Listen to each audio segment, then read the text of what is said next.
जब जमीन नापी का पैसा किसान से ही लेना है तो फिर सरकार तनख्वाह क्यों दे रही है।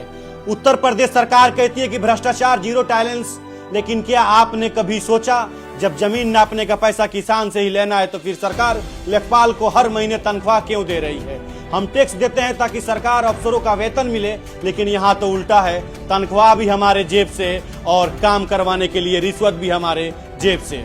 यह कोई एक गांव की कहानी नहीं, ये पूरा यूपी बोल रहा है। लेखपाल का काम जमीन का रिकॉर्ड रखना है, नाप जो करना है, बंटवारा करना है, सरकारी स्कीम के लिए सर्वे कराना, इसी के लिए सरकार हर महीने लाखों रुपए सैलरी देती है। लेखपाल सरकार के पैरोल पर होते हैं, उन्हें जनता से एक भी पैसा नहीं लेना चाहिए। जमीनी हकीकत क्या है, 5,000 दो तभी काम होगा। अगर 3,000 रुपए देते हो तो कल नहीं करूंगा, थोड़ा समय लूंगा, जल्दी नहीं हो पाएगा।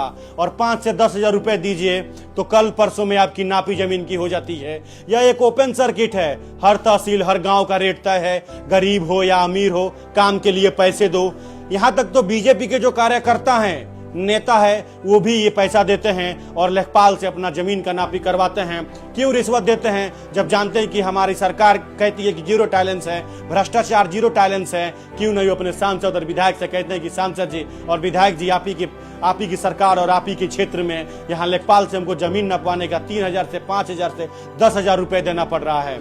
सवाल यह है कि सांसद विधायक मंत्री सब जानते हैं, फिर क्यों नहीं रुकता ये खेल। कई जिलों में ऐसे मामला सामने आ रहे हैं, जैसे गोंडा में किसान ने 6 महीने से दौड़ धूप की, आखिर 4,000 रुपए देकर उसका काम हुआ। वाराणसी में बीजेपी की मंडल अध्यक्ष ने खुद कबूला की रिश्वत दी है लेखपाल को, तभी मेरा काम हुआ।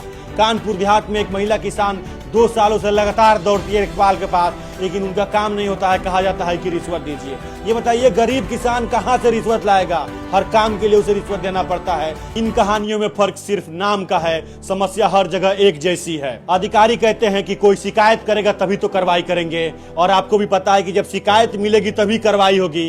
क्या अधिकारी से लेकर विधायक मंत्री सांसद नहीं जानते हैं कि यहाँ लेखपाल बिना घूस लिए बिना रिश्वत लिए कोई काम नहीं करते हैं। लेकिन जब हर गांव में यह शिकायत है तो फिर सरकार खुद क्यों नहीं जांच करती है। क्या जीरो टॉलरेंस का मतलब जीरो एक्शन है। हम टैक्स भी देते हैं, रिश्वत भी देते हैं, तो तनख्वाह क्यों, लेखपाल को तनख्वाह क्यों दिया जाता है।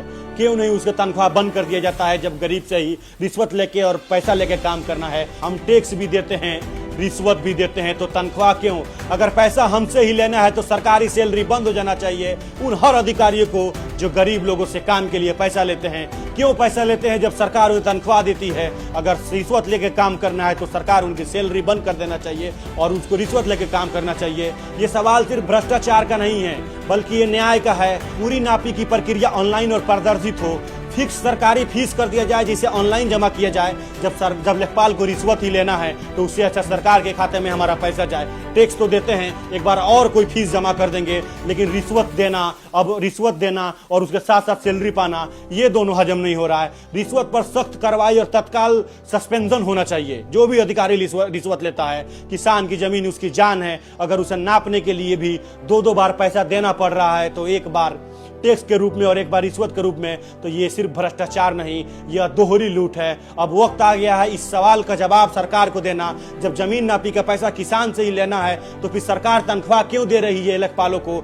आपकी क्या राय है, कमेंट करके बताइएगा कि क्या आपके क्षेत्र में लेखपाल का डिमांड कितना है और कितना रिश्वत मांगते हैं। क्यों आखिर ऐसा लेखपाल करते हैं। जब सरकारी वेतन उनको मिलता है तो जमीन नापने का गरीबों से पैसा डिमांड करते हैं और वो गरीब पैसा नहीं देता है तो उसका काम नहीं होता है।